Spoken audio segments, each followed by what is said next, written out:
يا رب قربنا وباركنا لنعمل صالحا في يدي رسالة التغيير. Bismillahirrahmanirrahim. Assalamualaikum warahmatullahi wabarakatuh. Waalaikumsalam. Alhamdulillahirabbil alamin. Bihi nasta'inu ala umuri dunya waddin. Wassalatu wassalamu ala asyrofil anbiya wal mursalin sayyidina maulana Muhammadin wa ala alihi wa sahbihi wa man tabi'ahum bi ihsanin ila yaumiddin. Rabbi shrah li sadri wa yassir li amri wa hlul 'uqdatam min lisani yafqahu qawli. Rabbana zidna ilman nafi'an warzuqna fahman. Alhamdulillah, sahabat Hidup Berkah Channel yang dirahmati Allah Subhanahu wa taala. Kita bersyukur pada Allah Subhanahu wa taala dimanapun kita berada dan kapanpun kita menyaksikan program ini, kita dalam keadaan insya Allah sehat walafiat ya. Semoga Allah senantiasa mengkaruniai kita berbagai macam nikmat, rizki dalam bentuk keberkahan, ya, kebaikan yang senantiasa mengalir dimanapun dan kapanpun kita berada. Tak lupa sholawat serta salam semoga senantiasa kita sampaikan pada junjungan kita Rasulullah Muhammad SAW, keluarga, para sahabat dan orang-orang selalu istiqomah menjadi para pembela dan pejuang Islam hingga yaumil akhir. Baik, seperti biasa program Ulik Narasi kita akan mengulik setiap narasi-narasi politik, problematika tengah masyarakat dan juga manuver-manuver ya, yang berkembang di tengah-tengah masyarakat sehingga kita dapat memberikan solusi sudut pandang berdasarkan sudut pandang Islam. Baik, pada kesempatan kali ini kita akan mengulas topik berkaitan dengan kenaikan harga BBM ya. Karena memang isu dan juga rencana kenaikan BBM ini segera bergulir ya di waktu ketika kita taping program ini. Insya Allah bisa jadi ketika sudah di-upload nanti ternyata sudah fix kenaikan harga BBM ini berlaku di negara kita. Nah, sebenarnya apa yang terjadi di balik kenaikan harga BBM ini dan juga seperti apa sebenarnya solusi yang bisa ditawarkan yang akan diterapkan oleh Islam dalam menghadapi tantangan-tantangan berkaitan dengan harga atau penyediaan bahan bakar minyak ini. Oleh karena itu kita insya Allah akan mengulasnya bersama dengan Ustadz Anhar, Ustadz Farouk Anhar Jauhari, dan alhamdulillah beliau sudah bergabung bersama dengan kita di ruang virtual ini. Kita sapa beliau terlebih dahulu. Assalamualaikum warahmatullahi wabarakatuh. Ustadz Anhar, bagaimana kabarnya? Waalaikumsalam warahmatullahi wabarakatuh. Ya, alhamdulillahirabbil alamin. Nah, ini sesuai atau apa istilahnya ya? Ya, sebagaimana suasana di Kota Malang saat ini ya Ustadz. Kalau Ustadz Anhar mungkin di Batu ya. Ini di Malang, Batu ya, Malang Raya. Mungkin agak-agak berkabut gitu ya, karena dingin. Ya, alhamdulillah. Insya Allah kita dalam keadaan sehat walafiat. Baik, Ustadz Anhar, kita langsung masuk saja ke obrolan kita.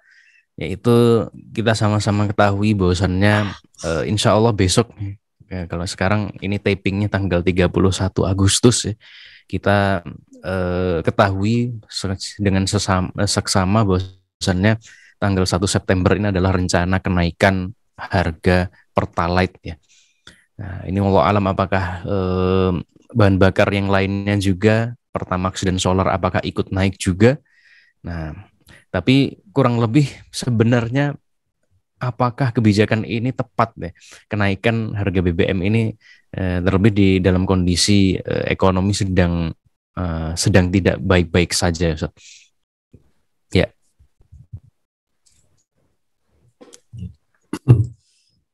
Terima kasih. Kita sapa dulu pemirsa ya. Assalamualaikum warahmatullahi wabarakatuh. Pemirsa sahabat Hidup Berkah Channel yang dimuliakan oleh Allah, kalau saat ini memang lagi ada rencana ya, ada kenaikan BBM, Kalau kita belum menyamakannya, atas pertanyaan tadi belum menyamakan persepsi apakah tepat atau tidak, maka sebetulnya tepat bagi siapa? Ini kan juga menjadi masalah sebetulnya. Jadi saya menggambarkan begini, kalau sudut pandang masing-masing ini tidak kita samakan, ibaratnya ada 9 orang, ini ada 9 orang dalam sebuah komunitas misalkan, ketika berkumpul kemudian dia mengajak, ya, mengajak kita mau pergi misalkan begitu. Nah, 3 orang tiba-tiba menyiapkan alat pancing, kemudian dan lain sebagainya. Ya. Kemudian 3 orang lagi ternyata yang dipersiapkan adalah peralatan untuk naik gunung, misalkan begitu. Nah, 3 orang lagi ternyata yang mereka siapkan adalah laptop, kemudian alat tulis dan lain sebagainya. Maka ketika mereka berkumpul, loh, ini kita itu mau kemana? Ternyata dari 3 tadi itu belum disamakan persepsinya. Jadi mempertekarkan sesuatu akan kemana, ya, sebelum itu dijawab, maka apakah pancingnya model begini, diskusinya, kemudian tadi laptopnya seperti apa dan lain sebagainya, itu tidak ada manfaatnya. Nah, sama halnya ketika kita mempertanyakan apakah kita tepat menaikkan harga BBM ini. Nah, maka kebijakan ini tentunya bagi pemerintah atau bagi penguasa yang saat ini memegang kebijakan adalah sudah diperhitungkan secara tepat, ya, secara cermat, sudah dihitung dari berbagai aspeknya.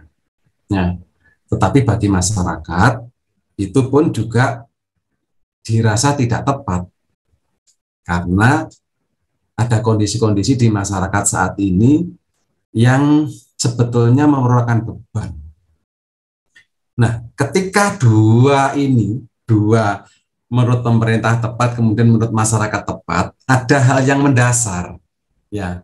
Seperti tadi komunitas tadi ketika berkumpul, seharusnya yang dibicarakan dulu adalah kita itu mau kemana dulu. Nah, gitu seharusnya. Kita itu mau kemana dulu, jangan peralatan apa yang disiapkan dulu. Nah, kalau tidak disamakan hal ini, maka seperti tadi kita diskusinya diskusi yang akan tidak satu sudut pandang. Maka kita harus tepat dan tidak tepat itu adalah dari sudut pandang mana yang harus kita ambil. Misalkan ketika sudut pandangnya adalah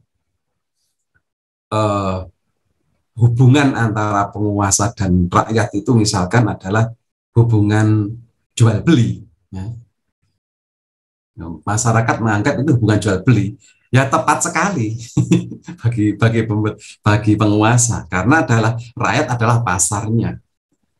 Maka mengambil keuntungan bahkan mendefinisikan sebagai jual beli atau harga atau dalam hal ini mencabut subsidi menjadi sah.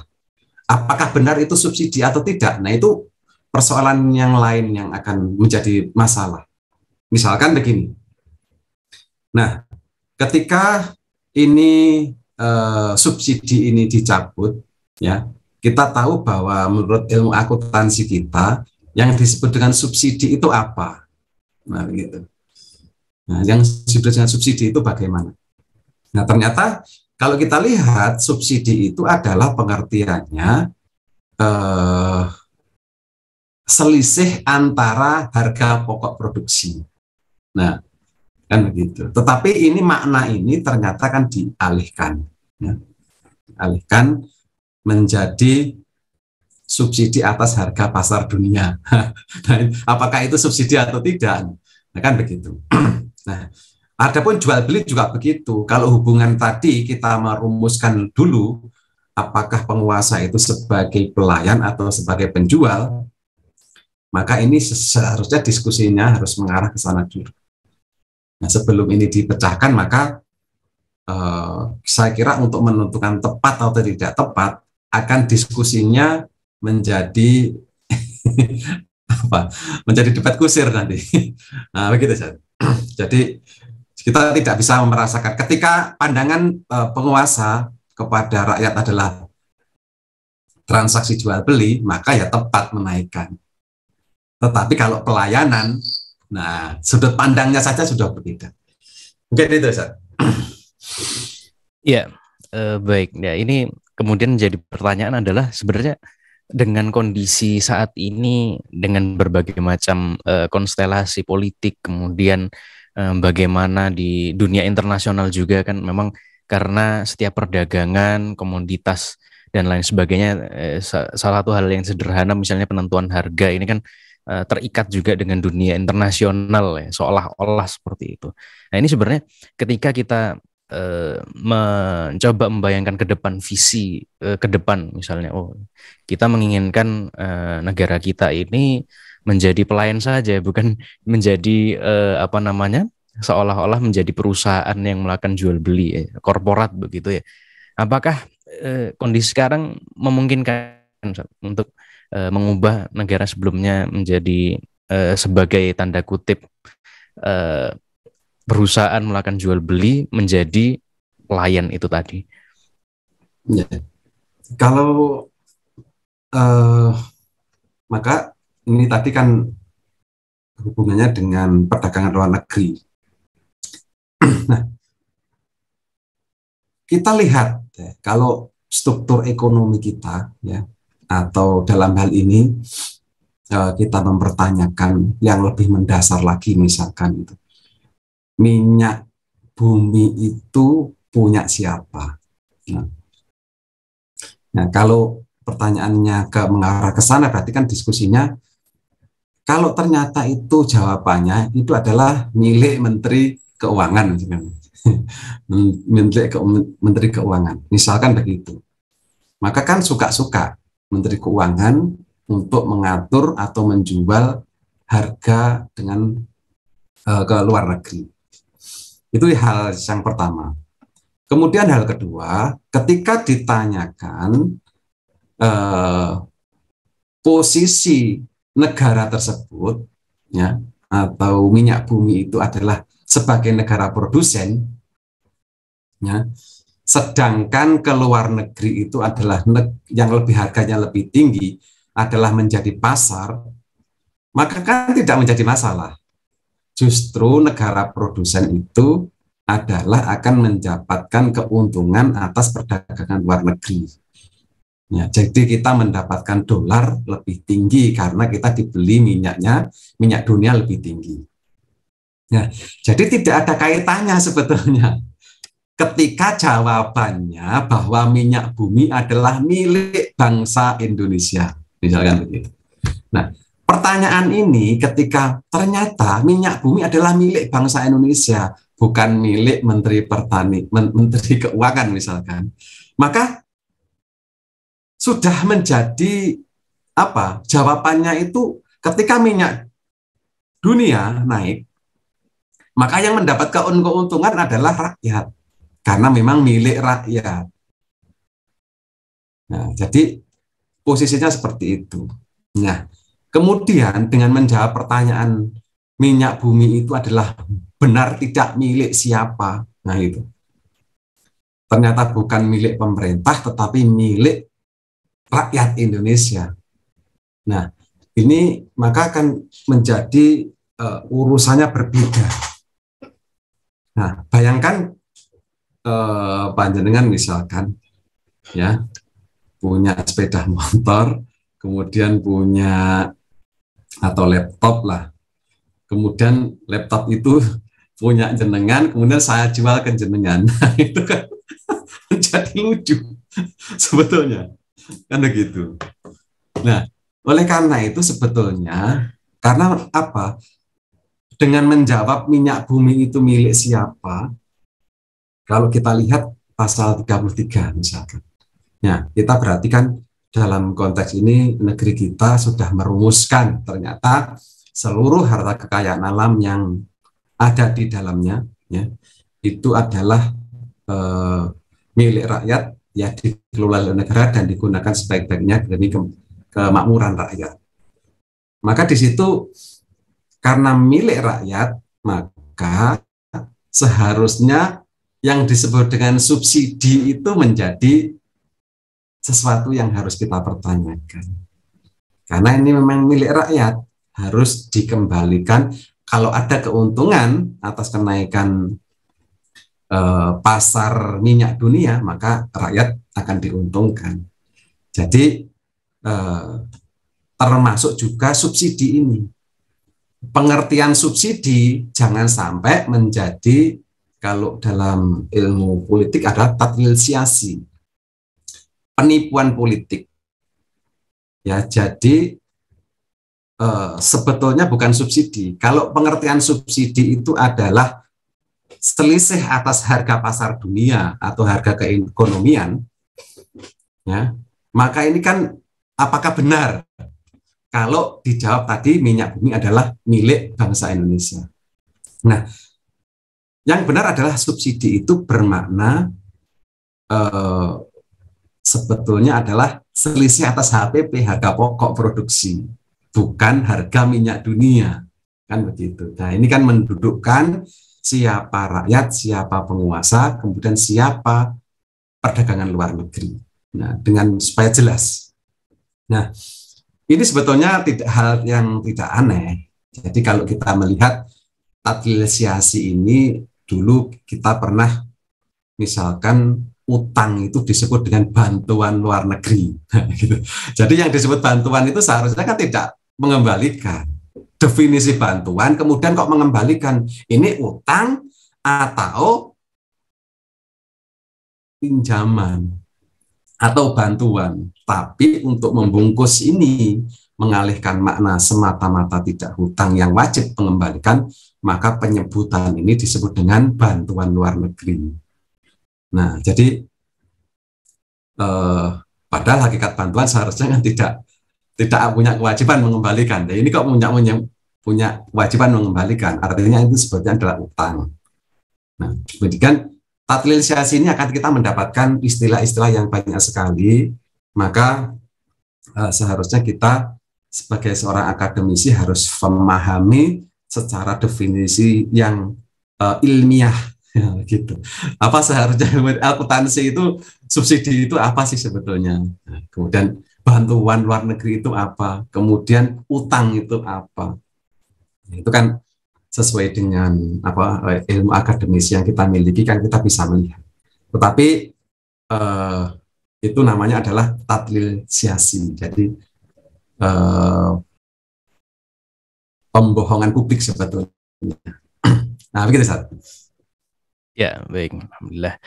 Ya, ini yang bagi saya menumbuhkan rasa penasaran itu adalah kan memang sekarang kondisinya berbagai macam tambang minyak ya. Jika kita ketahui kan bahwasannya banyak sekali, bahkan persentasenya itu mencapai berapa ya, 70-80% bisa jadi tambang minyak yang ada di Indonesia ini tidak dikelola langsung oleh Pertamina begitu, tapi kan oleh perusahaan di luar negeri ya.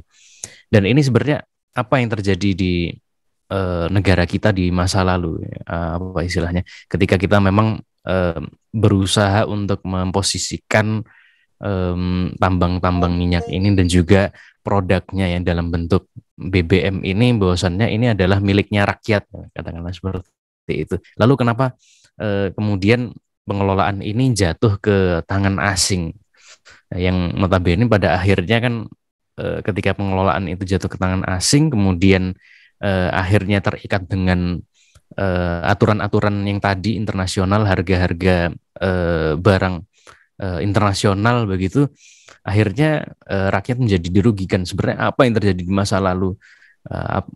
Mengapa masyarakat dan juga khususnya negara yang waktu itu memang terlibat dalam proses penerimaan pengelolaan ini kan, biasanya itu kan istilahnya investasi investasi ke negara kita gitu ya, biasanya kan ketika kunjungan ke luar negeri itu kan seperti itu. Nah, ini sebenarnya apa yang terjadi, mengapa kok masyarakat atau rakyat ini tidak seolah-olah ya tidak menunjukkan penolakan yang berarti ya, sehingga bisa mencegah ini berbagai macam kepemilikan kita ini kemudian menjadi tanda kutip kepemilikan perusahaan luar begitu. Ya. Nah, kalau berkaitan dengan kelemahan ya, kelemahan kesadaran politik ya, kesadaran masyarakat akan jati dirinya bahwa dia itu adalah sebagai statusnya sebagai pemilik ya. Kemudian saat ini karena paham ekonomi yang diemban oleh sebuah negeri itu ekonomi konvensional, akhirnya terkena paham yang global. Jadi swastanisasi ya, kejebak karena hutang ya, karena hutang dan lain sebagainya, sehingga memang akhirnya dalam tanda petik sebetulnya negosiasi ekonomi secara internasional dengan swasta internasional menjadi sangat lemah. Nah, dalam hal ini bergeser sedikit demi sedikit, memang liberalisasi ekonomi itu mengarah kepada hal-hal yang sangat fundamental, bahkan sudah sudah mencapai tingkat yang paling mengkhawatirkan sebetulnya kalau terjadi swastanisasi yang luar biasa ini. Nah, swastanisasi ini sebetulnya karena memang kita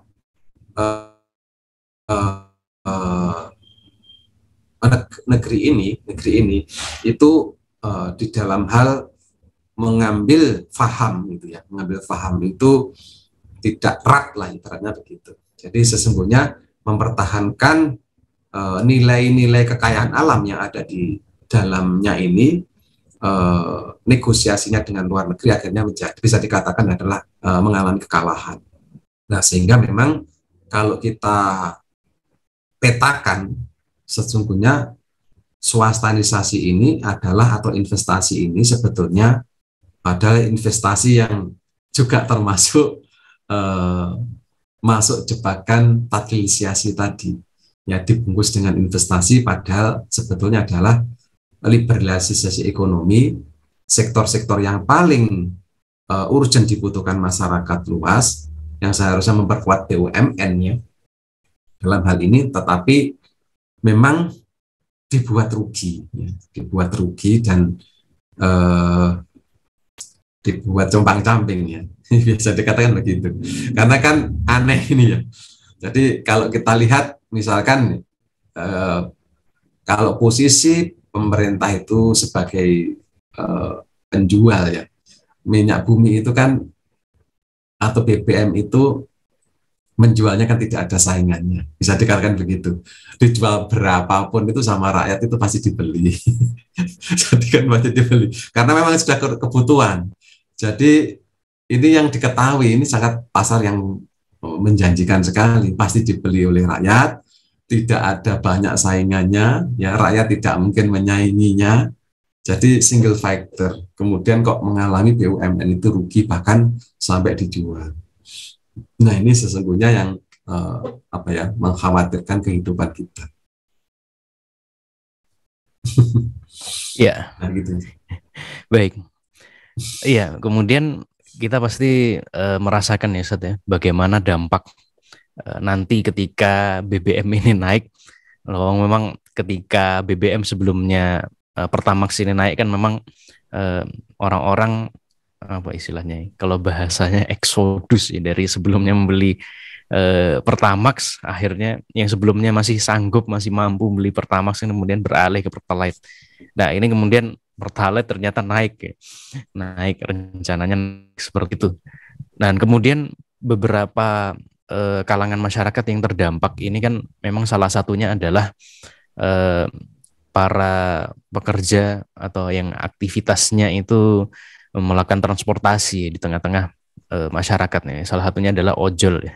Nah, ini ojol ini kemudian melakukan ancaman, jika BBM ini tetap naik ya, BBM ini tetap naik, maka mereka tidak akan nyoblos di pemilu 2024. Nah, sebenarnya apakah sikap-sikap seperti ini kemudian katakanlah misalnya ada penolakan dari kelompok-kelompok lainnya, katakanlah misalnya supir truk misalnya, walaupun supir truk membeli solar ya, misalnya profesi lainnya yang juga mengkonsumsi BBM Pertalite ini. Nah, kemudian seberapa besar sebenarnya dampak mereka melakukan penolakan ini dalam rangka untuk mencegah atau menghalangi kenaikan harga BBM.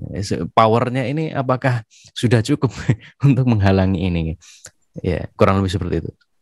Ya, kalau berbicara masalah tentang dampak ya kenaikan ini, kalau dalam ilmu ekonomi kan karena BBM ini merupakan sesuatu kebutuhan energi untuk bisa bergerak ya, ke mana-mana, termasuk unsur produksi yang sangat fundamental ya, pabrik-pabrik, kemudian transportasi dan lain sebagainya, itu semuanya adalah dari energi ini.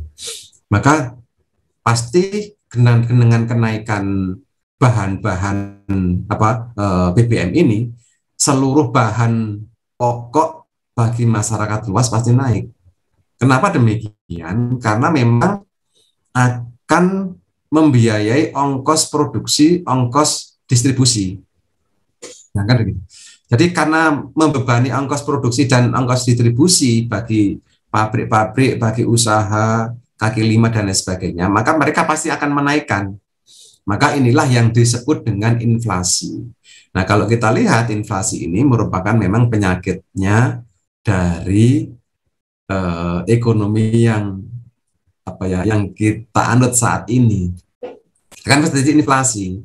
Nah, inflasi ini kalau terus-menerus maka ekonomi pasti tidak bergerak, ya, pasti mandek. Dan itu menimbulkan nanti deflasi.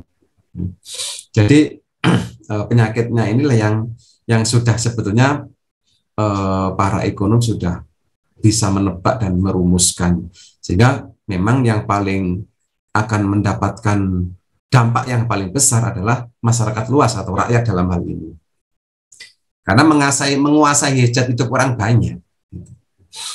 Jadi energi BBM ini memang menguasai hajat hidup orang banyak. Nah, ketika dinaikkan, maka dampaknya luar biasa terhadap beban produksi dan beban distribusi bagi masyarakat. Nah, kalaupun ada kalau dilihat dari nilai, katakanlah masyarakat dari ojol atau sebagainya tadi mencoba untuk menekan penguasa dengan tidak mencoblos itu. Nah, ini alasan ini juga tidak mendasar sebetulnya. Nah, dari kesadaran akan kenapa naik, ya, itu berarti belum mencapai kesadaran yang bahwa dia itu adalah sebagai pemilik dari minyak bumi ini. Nah, kesadaran itu ternyata belum ada, bahwa seluruh kekayaan alam yang terkandung di dalamnya itu dikuasai oleh negara dan digunakan sebebas-bebasnya bagi kemakmuran rakyat, itu belum semuanya disadari oleh rakyat. Nah, oleh karena itu alasan karena pemilu saja menurut saya berarti kesadaran politik ya terhadap alasan kenapa naik itu masyarakat ini saat ini menjadi sangat masih rendah begitu. Alasannya kalau cuma menekannya begitu. Tapi kalau menekannya berbeda dengan meminta kembali miliknya. Nah, itu berbeda. Ya, alasannya jangan naikkan, jangan serahkan ini ke pihak asing, serahkan kepada rakyat kembali. Ya, misalkan alasannya begitu, berarti kan kesadaran lebih tinggi daripada alasan yang disebutkan tadi. Mungkin itu, Sat. Iya, ini luar biasa sekali. Ya, cuman memang menyadarkan masyarakat, khususnya masyarakat yang masih memiliki pola pikir yang terpenting praktis gitu. Yang terpenting bisa memenuhi kebutuhan hidup itu memang menjadi tantangan tersendiri. Ya, kemudian kita ketahui ya bahwasannya harga BBM saat ini itu memang menyesuaikan tanda kutip dengan harga yang berlaku di dunia internasional. Nah, ini kan berarti ketika kita melihat juga harga pokok produksi yang yang bisa kita analisis, memang kan gapnya lumayan jauh ya, dan juga tentu saja dengan kondisi saat ini sangat memberatkan rakyat. Dan sebenarnya kalau di dalam Islam seperti apa Ustaz, pengelolaan harga BBM ini kemudian sehingga harga BBM dan juga harga komoditas energi yang lainnya ini bisa mencapai harga keekonomian. Dan juga memang yang menjadi pertanyaan adalah apakah harga saat ini sudah termasuk ke dalam kategori harga keekonomian, dan sebenarnya kriterianya itu seperti apa? Ya, jadi kalau kita lihat,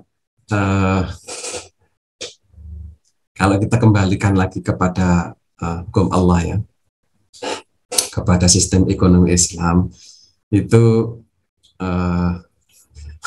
harus merubah persepsi awal ya, harus merubah persepsi awal. Apalagi tadi ada harga keekonomian ini. Nah, ini juga itu harga apa itu harga keekonomian. Maka disitulah yang kita memang harus kembali lagi mempertanyakan karena di sini perbedaannya itu bukan yang cabang tetapi yang paling mendasar kalau menurut syariat Islam. Nah, ketika BBM ini adalah milik rakyat, ya dijawab ini sebetulnya milik siapa sih ini? Kalau ini milik rakyat, nah itu maka sesuai syariat Islam. Ya, jadi kalau kita lihat di dalam hadis, sesungguhnya rakyat atau masyarakat itu berserikat di 3 hal, ya, termasuk dalam hal ini adalah BBM. Nah, ini hadis ini sudah sangat dikenal ya.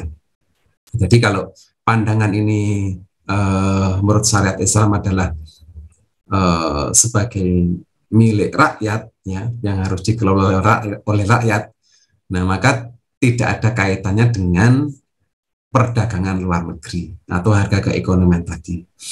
Maka oleh karena itu kalau kebijakan saat ini menaikkan tetapi pandangannya bahwa BBM itu adalah bukan milik rakyat tapi bisa dimiliki oleh swasta, maka ya untuk menaikkan ini adalah sah-sah saja. Menaikkan ini sah-sah saja. Nah, tetapi kalau pandangannya adalah ini adalah milik rakyat, maka ini sesuai dengan apa yang telah diperhatikan oleh syariat ekonomi Islam, ya, bahwa BBM ini adalah milik rakyat, transaksinya bukan transaksi jual beli, tetapi transaksi produksi. Hanya saja kan tawaran ini khawatirnya masyarakat itu menjadi makmur. Jadi menjadi makmur ini rakyat menjadi makmur, rakyat menjadi kaya raya kan begitu. Karena BBM adalah milik mereka, ya, kehidupan akan menjadi sejahtera. Ya itu. Jadi kalau rakyat sejahtera itu sepertinya hari ini sangat dikhawatirkan. Ya, kalau kita meyakini bahwa itu adalah memang mensejahterakan, maka kita tidak usah khawatir tentang penerapan sistem ekonomi Islam itu, karena akan mensejahterakan, ya, akan memberikan ketentraman bagi diri kita dan kemakmuran bagi seluruh rakyat atau seluruh umat.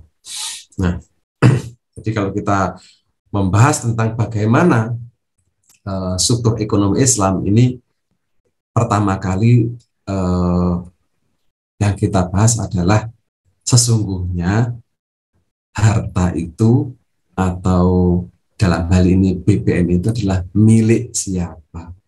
Nah, ketika ini sudah dirumuskan, maka tidak layak akhirnya diperjualbelikan makna subsidi juga tidak ada, harga keekonomian juga tidak ada, kan begitu. Seperti yang saya gambarkan di awal tadi.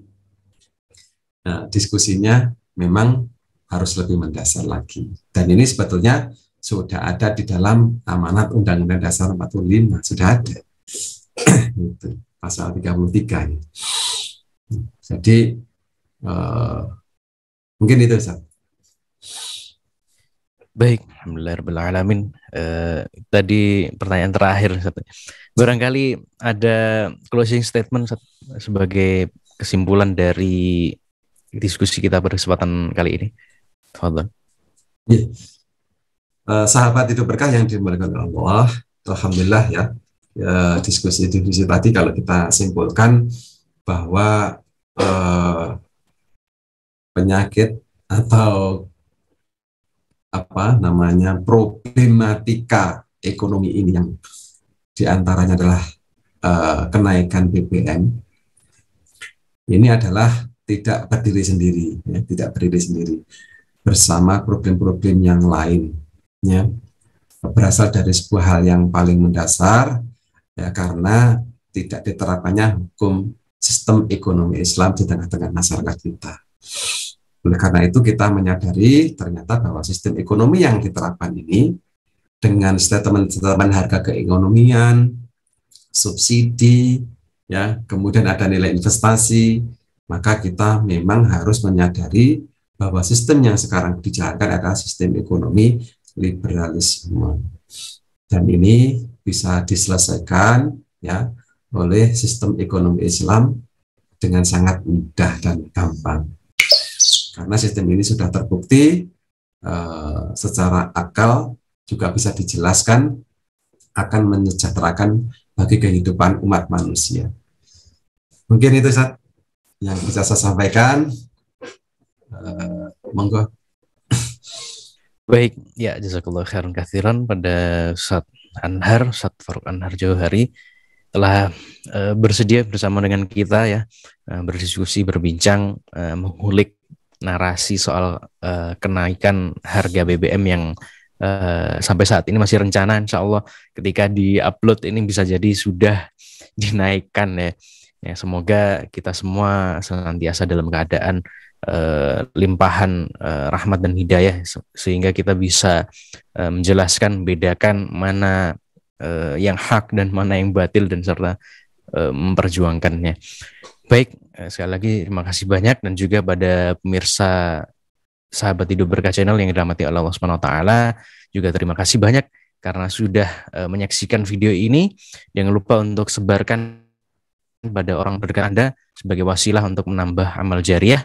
Dan tentu saja bagi Anda yang baru saja menemukan channel ini, jangan lupa untuk subscribe dan juga nyalakan lonceng notifikasinya agar Anda tidak melewatkan video-video live streaming maupun video klip terbaru dari Hidup Berkah Channel. Mewakili seluruh kerabat kerja yang bertugas, saya Muhammad Alimuddin Rashid pamit undur diri dari hadapan Anda. Kita akhiri dengan baca doa kafaratul majelis. Subhanakallahumma wa bihamdika asyhadu an la ilaha illa anta astaghfiruka wa atubu ilaik. Wallahu a'lam bishawab. Akhirul kalam. Assalamualaikum warahmatullahi wabarakatuh. Waalaikumsalam warahmatullahi wabarakatuh. يا رب قربنا وباركنا لنعمل صالحا في يدي رسالة التغيير. خيرا أستاذ أنهار، أستاذ راشد.